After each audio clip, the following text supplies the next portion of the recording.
Allez, on se retrouve après les fêtes de Noël pour s'occuper de cette jeune Twingo, frérot. Donc là, on va sortir tous les outils de la voiture, installer la petite caméra et on va s'occuper aujourd'hui des petites durées de pompe à eau pour commencer, bien sûr. Et après, on va déculasser et c'est parti.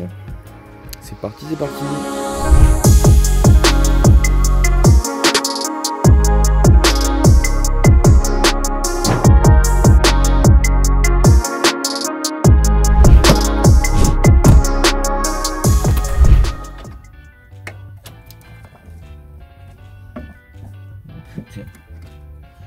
Oula, pour les enlever, je sens que je vais galérer.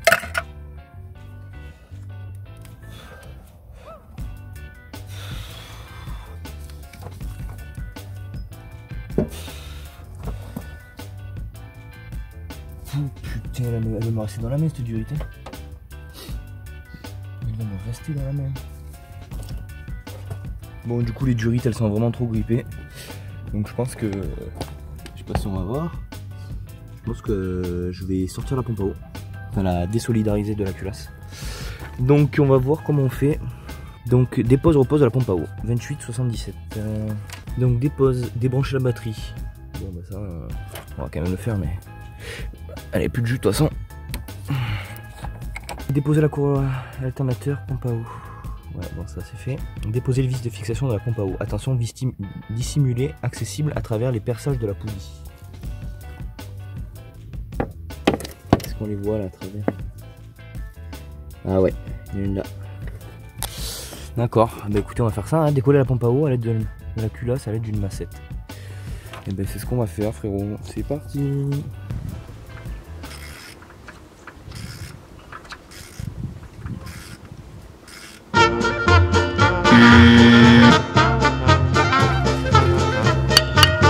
Oh oui. Oui, oui, oui. Ok. Bon c'est bon, j'ai enfin réussi à désolidariser la pompe là. J'ai bien galéré. Mais bon, maintenant on va pouvoir déculasser sans trop de soucis. Donc voilà, c'est parti.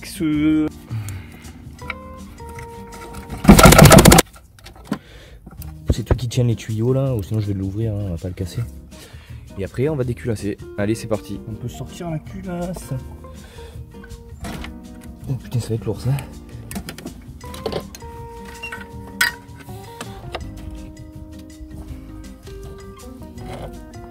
Voilà. Donc voilà la petite culasse. Bon déjà on peut voir hein, qu'il est vraiment en mauvais état. Là ça a été rongé, donc je pense que ça doit venir de là. Il se décolle, ouais. Il se décolle plutôt bien d'ailleurs.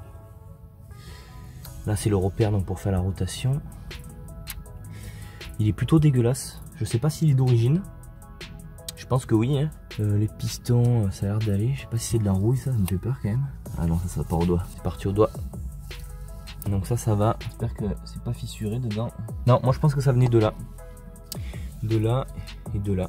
C'est pour ça que ces deux là étaient remplis, étaient le plus remplis d'eau. Hein. Soit on va faire tourner le moteur pour vérifier. Là je vais le faire tourner avec... Bon là je peux pas avec mon outil. Lui il est bien dégueulasse. Il est bien marqué lui, on dirait qu'il a fait un bisou aux soupapes. Voilà pour ceux qui s'y connaissent pas, moi non plus pas trop. Mais donc si je dis pas des conneries, là... Donc entre chaque cylindre là, tu as de l'eau qui circule donc pour refroidir le moteur. Et tu as aussi des trous qui s'occupent de faire circuler la lubrification, donc l'huile.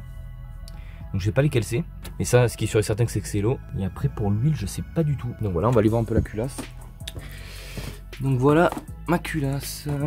Donc ça pèse un an de mort avec le collecteur d'échappement. Alors voilà, on peut voir qu'il y a des petites marques oranges autour des soupapes. Alors je sais pas si ça veut dire qu'elles sont... qu'il y a du jeu dedans, enfin il y a du jeu, qu'elles sont plus trop étanches. Ça à vérifier, hein, c'est pas le truc numéro 1. Donc voilà, la prochaine étape, ben, on va changer le joint de culasse et ça on s'en occupera après, on va nettoyer un peu parce que là c'est vraiment dégueulasse. Essayer de le récupérer, ça, essayer de le repeindre ou quoi. Donc là on va essayer de du coup décoller le joint de culasse sans faire venir les chemises. Parce qu'apparemment c'est pas bon, hein, moi je m'y connais pas mais bon apparemment elles viennent pas là. Il a l'air d'assez bien se décoller. Ah, voilà. Ah ouais, les chemises elles ont pas bougé. Bah, écoutez, on le fait maintenant. Hein.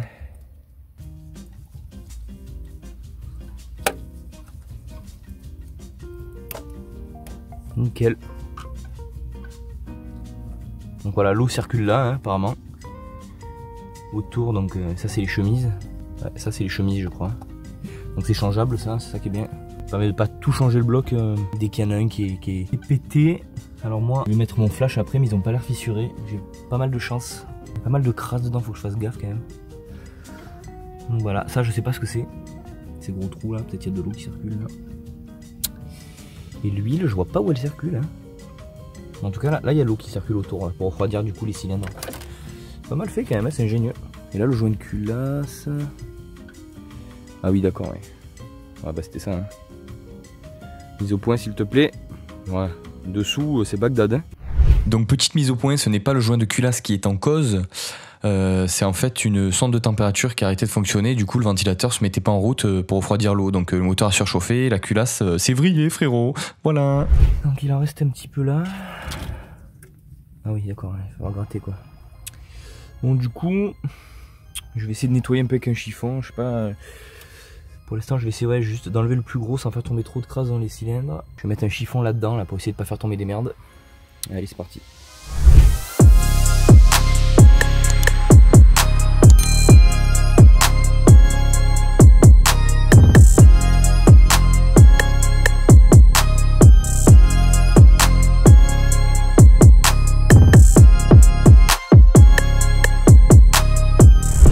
Bon, je suis allé chercher de l'essence, des pinceaux, des chiffons, une brosse à dents, et on va commencer par nettoyer ça. Donc c'est parti, je vais vous mettre un petit timelapse du nettoyage du moteur. C'est parti frérot.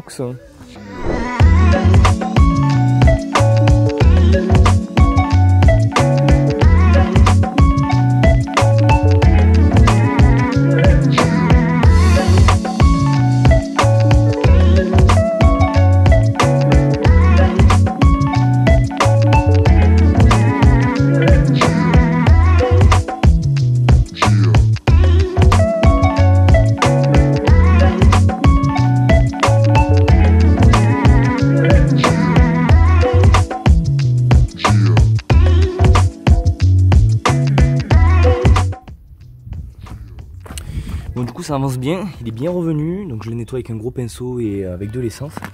Et là je vais démonter les bougies pour bien nettoyer là. La surface de culasse qui est bien crade. Vérifier qu'il n'y a pas d'impureté dedans et peut-être changer les bougies, on va voir. Donc c'est bien revenu, c'était noir, noir, noir. Alors je viens d'enlever les bougies et j'ai bien fait parce que... Oh putain. Les puits sont mais dégueulasses, j'ai jamais vu ça quoi. Il y a des cacas de dinosaures dans ces puits quoi. Donc on va nettoyer tout ça. C'est parti. Bon du coup là on a bien tout nettoyé frérot. Je te laisse regarder ça. Donc on a bien tout nettoyé, même les puits là. Bon là il y a encore de l'essence, hein. Il faut que je finisse de tout faire rincer entre guillemets quoi. On va attaquer à nettoyer le moteur avec de l'essence. On va essayer de faire propre un peu tout le compartiment quoi. Essayer de décoller cette dernière partie de joint de culasse. Je sais pas comment je vais faire parce qu'elle est bien incrustée. Et après ben voilà. Hein. Bon du coup j'ai tout nettoyé. Les pistons sont bien revenus, les ceux du milieu là. Plan de joint, il en reste un peu là. Bon, sacrilège un peu, j'ai un peu frotté au tournevis, mais ça va, c'est pas trop profond. Voilà, je pense que c'est assez nettoyé. Donc ça, c'est les joints que j'ai commandés. Le cache-culbuteur, ça c'est pour le collecteur d'échappement ou de l'admission, je sais pas. Et ça, c'est pour la pompe à eau. Donc c'est bien, vu que je l'avais pété. Je savais pas qu'il était dans le kit, heureusement, parce que l'autre, je sais pas.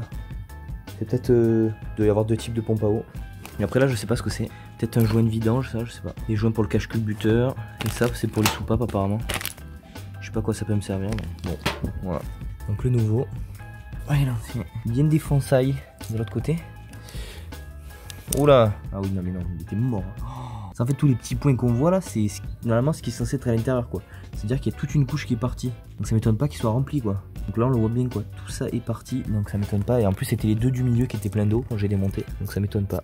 Ah, il était vraiment mort. Hein. Voilà, ça allait faire du bien cette petite Twingo d'avoir d'être toute neuve.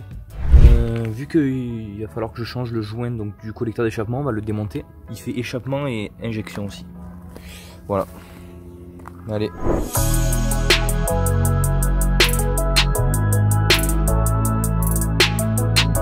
J'ai réussi donc à désolidariser le collecteur d'échappement et d'admission en même temps. Donc voilà le joint, l'ancien, on peut l'enlever. Écoutez ça va, hein, il est en bon état. Bon je vais nettoyer quelques pièces au savon avec le petit pinceau. Un peu de liquide vaisselle. On va faire briller tout ça les amis. Bon, j'ai lavé pas mal de pièces, notamment celle-là qui est bien revenue. Passé 1 heure, elle avait plein de trucs là. Et là, bah, j'ai tout rangé. J'ai rangé tous les outils. Je recommencerai demain, je pense. À demain, les amis.